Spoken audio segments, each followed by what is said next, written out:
दोस्तों, मैं मनीष कुमार, अखंड भारत के बाद चैनल पर आप लोगों का स्वागत है। और जैसे कि पानीपत जिले के इसराना ब्लॉक में सरपंचों के द्वारा जो अनिश्चितकालीन धरना है उसका जो दूसरा दिन है, और यहाँ पर अभी जो सर्व जातीय जन पंचायत से जो अध्यक्ष है सुरेंद्र अलावत जी है और उनकी पूरी टीम यहाँ पर आई है, उनसे बातचीत कर रहे हैं।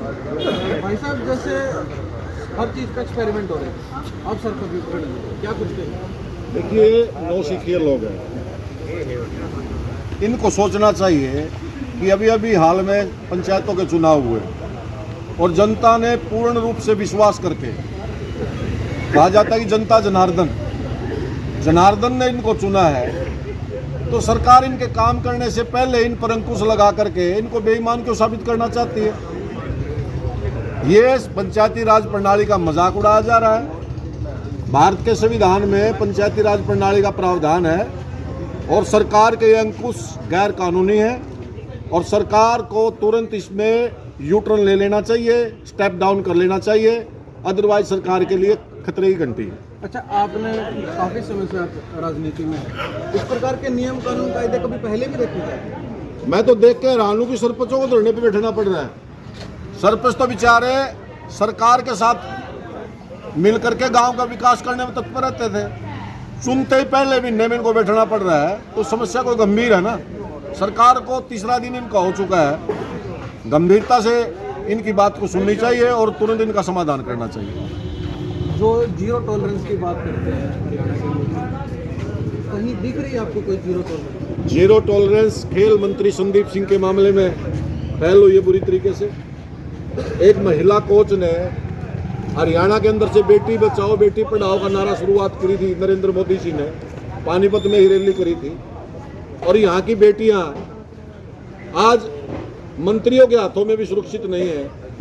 उन्हें सरेआम आरोप लगाया और आज उनसे इस्तीफा लेना दूर की बात, उनसे पुलिस जांच तक नहीं अच्छी तरीके से कर रही है। और गांव में देहात में नगर निगमों में ही टेंडरिंग के द्वारा कितने बड़े बड़े घोटाले सामने आए। अरे इन पंचायतों का अच्छा काम चल रहा था, ना गांव ने इतराज था, सामूहिक काम है। पंचायत इन सरपंचों को पता गांव में कितना पैसा किस गली में लगाना, किस समय लगाना, कौन सा ठेकेदार अच्छा काम कर सकता है। अब ये तो इसके द्वारा एक साजिश रच करके अपने ठेकेदार लाना चाहते हैं, भ्रष्टाचार को बढ़ावा देना चाहते हैं, और क्योंकि इनका देहात से गांव से कभी कोई लेना देना नहीं रहा, गांव की संस्कृति शायद इनको पता नहीं है। मैं तो फिर भी इनको एक बार चेतावनी देना चाहता हूँ या अपील करना चाहता हूँ कि जल्दी से इस मामले को वापस ले ले और कम से कम 50 लाख तक के कार्य सरपंचों को छूट देनी चाहिए, ताकि गांव का विकास निर्बाध रूप से स्पीड से तीव्र गति से विकास हो सके। 2024 में विधानसभा के भी चुनाव है, लोकसभा के चुनाव, डर नहीं लग रहा उनको कि भाई किस प्रकार से सरपंचों को छेड़ा जा रहा है? क्योंकि सरपंच जो गाँव में 70 से 80% आबादी गाँव में बसती है। ऐसा है, ये जाते जाते पंगे ले रहे हैं, या तो इनको पता लग गया तुमने जीतना नहीं दोबारा, या गलतफहमी का शिकार है। ये सरपंच तो वो है जो ताजे ताजे जीत करके आए, जनता ने अपना विश्वास करके इनको चुना। ये कौन नरेंद्र मोदी की लहर में जीत के आए सरपंच नहीं, अपने ब्योग से जीते हुए सरपंच है। कई कई पीढ़ी के कई कई खानदान जांच पड़ताल करके लोग वोट देते हैं। ये नहीं भाई नरेंद्र मोदी की लहर है, कुत्ता भी जीत गया, बिल्ली भी जीत गया, कोई भी जीत गया। ये तो अपने दम से जीतते हुए लोग हैं। सरकार हर कभी जो सरकारी नौकरी लगे हुए हैं उन लोगों को छेड़ती है, पुरानी पेंशन बहाल के नाम पर, कभी किसानों को छेड़ती है, अब सरपंचों को भी छेड़ा जा रहा है। मैं जो है ना जी, इस भ्रष्टाचार के खिलाफ और मैं सिर्फ एक ही चीज़ आप लोगों को कह सकता हूँ कि ये नए नए तरीके जो है ना वो भ्रष्टाचार को बढ़ाने के लिए अपना रही है। हम इसको कह सकते हैं कि ये कोई इस तरह का तरीका है कि ये एक सर्टिफिकेट ले रहे हैं। ई टेंडरिंग वास्तव में है क्या? ई टेंडरिंग का मतलब सिर्फ इस बात से है कि इनको क्लीन चिट मिल जाती है। कंप्यूटराइजेशन करने के बाद एक क्लीन चिट ये हो गई कि भाई 3 पार्टियां आई थी, उन्होंने कंप्यूटर पे टेंडर भरा और कंप्यूटर से टेंडर ही निकला है, एलिजिबल पार्टी को टेंडर निकला है। मतलब कोई पूछने वाला ना हो। हाँ, कोई पूछने वाला ना हो। अब मतलब अरबों रुपए के अगर आप पूरे के पूरे हरियाणा का डाटा उठाएंगे, मैं एक आरटीआई एक्टिविस्ट हूँ, मेरे पास 2-2.5 हजार करोड़ के घोटाले के कागज हैं, जो माननीय मुख्यमंत्री जी को, विजिलेंस को मैं पता नहीं कितनी बार भेज चुका हूँ, लेकिन कभी कोई कार्रवाई नहीं। तो जीरो टॉलरेंस जो है ना, वो सिर्फ अपने नेताओं के लिए है कि इनको कमाने दो, जितना ये कमा सकते हैं उतने कमाने दो, और कोई जीरो टॉलरेंस नहीं। पब्लिक को तो इन्होंने परेशान करना है, लूट के खाना है। सरकार ने तो एक सीएम विंडो भी बनाई हुई है, और वो भी बोलते हैं कि भाई ट्विटर पे भी बहुत ज़्यादा एक्टिव हैं, यदि CM कुछ ऐसी कुछ अपडेट उन तक पहुंच जाए तो कार्रवाई होती है। नहीं, सीएम विंडो की सुन लीजिए, उनमें जो है ना जी, कुछ लोग इन्होंने जो अपने नेता है ना, वो उन्होंने एमिनेंट पर्सन बना दिए। एमिनेंट पर्सन, अगर मैं अपनी भाषा में बात करूं ना, तो वो दलाल है। वो क्या करते हैं कि आम आदमी की कोई किसी भी तरह की कोई भी शिकायत आती है, उसको खत्म करवाने का काम वो एमिनेंट पर्सन करते हैं। अधिकारियों से मिलते हैं, अधिकारियों से हाथ मिलाते हैं, अधिकारियों से हाथ मिला के और उन शिकायतों को वहीं की वहीं निपटा दिया जाता है।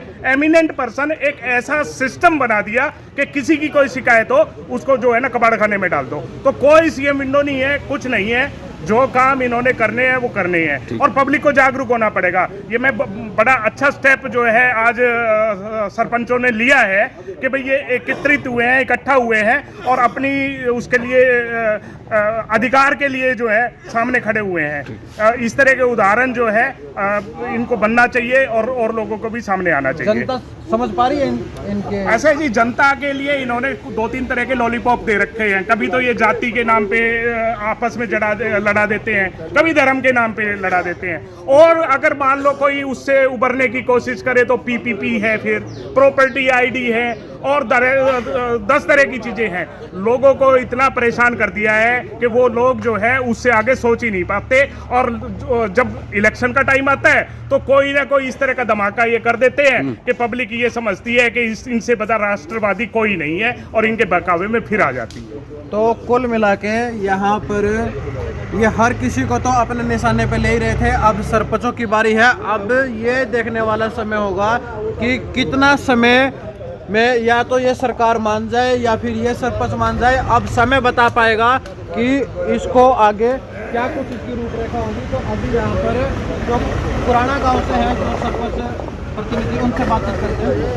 सरपंच साहब, क्या कुछ ये मामला है? अब की बार आपके सामने कह रहे हो तो हमारे यहाँ 1 साल बाद सियाँ भी आ जाए, सरकार भी आ जाए। जो ये चोर लुटेरे कुछ भी कह रहे हैं सर, लाइन में दे के दिया। पहले तो उन्होंने बताओ, इस तक तो हमने जो इन्हें शपथ के दिए थे वहाँ भी नहीं ले लिया अपने, वहाँ भी नहीं हमारे दे दिए, और ऊपर तो हमने चोर बताने लग रहे हैं। अच्छा, सुबह सुबह यहाँ पे ये बात चर्चा चल रही थी कि भाई ये जो भाजपा जजपा के जितने भी नेता हैं, इनको गांव में एंट्री बंद कर दी। ये पक्की बात होगी? बिल्कुल एंट्री बंद होगी। कोई भी सरपंच पंचायत मान ले काम में नहीं करेंगे। बिल्कुल पोस्टर लगवाए जाए इनके, हर काम में पूरा विरोध किया था, हर एक गाँव में, जैसे किसान आंदोलन में। हाँ, उससे उसी जैसा माहौल दिखाई देगा आपको। यदि कोई नेता जबरदस्ती करने लगे तो उसका विरोध गांव के लोग करेंगे। जैसा कैमरे में हुआ था नहीं खट्टर के साथ, ऐसा ही होगा हर एक गाँव में। तो ये एक बहुत बड़ी बात है कि सरपंचों का हक की लड़ाई है, जब पूरी नहीं मिली तो ऐसे ही विरोध होगा। मतलब इनको सरकार चलाना मुश्किल हो जाए। और अगले इलेक्शन में इनको अपने आप दिखाई देगा कि भाई हमने पंगा किनके साथ लिया। तो सीधी सी बात है, सरकार ने गलत पंगा ले लिया। अच्छा, मकड़कर जी, मुख्यमंत्री तो आप मिलकर मैं उस मुख्यमंत्री तक की कुछ बात हुई, ये बात हो गई थी, मैं मारा ध्यान रखिए। फिर आप क्या कहें? कान में का है? कान में का है? ना बता दो, कान में बताए। आप बताओ।